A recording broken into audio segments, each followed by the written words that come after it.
আমরা যে প্রায় সময় কথা বলতে গিয়ে দেখবেন অনেক মানুষ বলে থাকে বাল। দেখবেন একজন মানুষের কোনো কিছু পছন্দ হয় নাই, সে কোনো কারণে তার উপরে রেগে আছে, দেখবেন হঠাৎ করে সে বলে ধুর বাল, এইগুলো তুই বলিস না। আপনি কি জানেন যে এই বাল শব্দটা বলার মধ্য দিয়ে মুসলমানদের জন্য কতটা ক্ষতি রয়েছে? বাল শব্দটি হিন্দি ভাষায় যে চুলের অর্থ দাঁড়ায়, সেটি কিন্তু বাংলা ভাষার মানুষেরা যে শব্দ বলে থাকে সেই অর্থ দাঁড়ায় না। কিন্তু বাংলা ভাষার মানুষেরা যে বাল শব্দ বলে, এটার অর্থ কিন্তু চুল দাঁড়ায় না, এটা দাঁড়ায় ইতিহাস থেকে হারিয়ে যাওয়ার এক দেবতার নাম।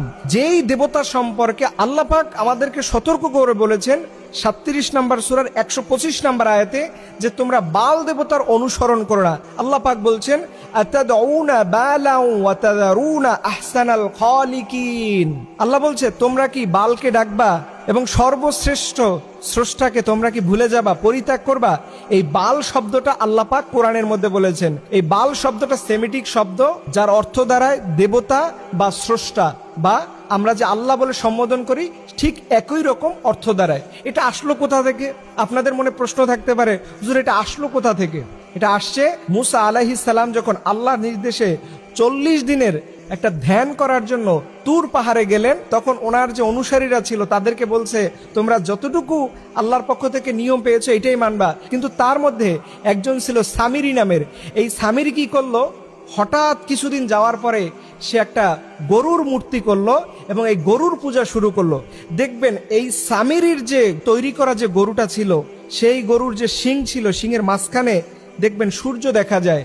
ঠিক এই বাল দেবতাটাও এই একই রকম, এবং মিশরীয় সভ্যতায় অনেক মূর্তির মাথার ভিতরে দেখবেন দুই পাশে দুইটা শিং থাকে এবং মাঝখানে সূর্য থাকে।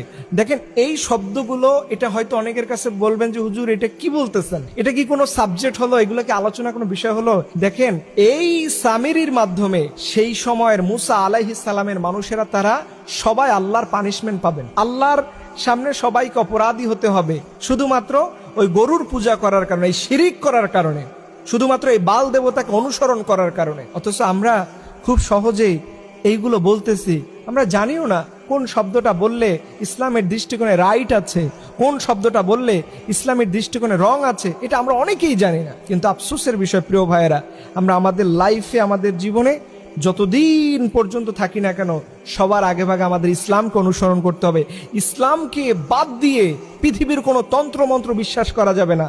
আজকের যে সাবজেক্ট আপনারা শুনলেন, হয়তো অনেকেই আপনাদের মাথার উপর থেকে যেতে পারে, হয়তো জীবনে প্রথমও শুনতে পারেন, কিন্তু আপনি ইন্টারনেটের মধ্যে সার্চ করেন, এই বাল দেবতা সম্পর্কে আরো খুঁজেন, কোরআনের 37 নম্বর সূরার 125 নম্বর আয়াতটা আপনি দেখেন, আপনার কপাল খুলে যাবে। আপনি যদি এই ভুলটা, এই শব্দটা বলা থেকে নিজেকে বিরত রাখতে পারেন।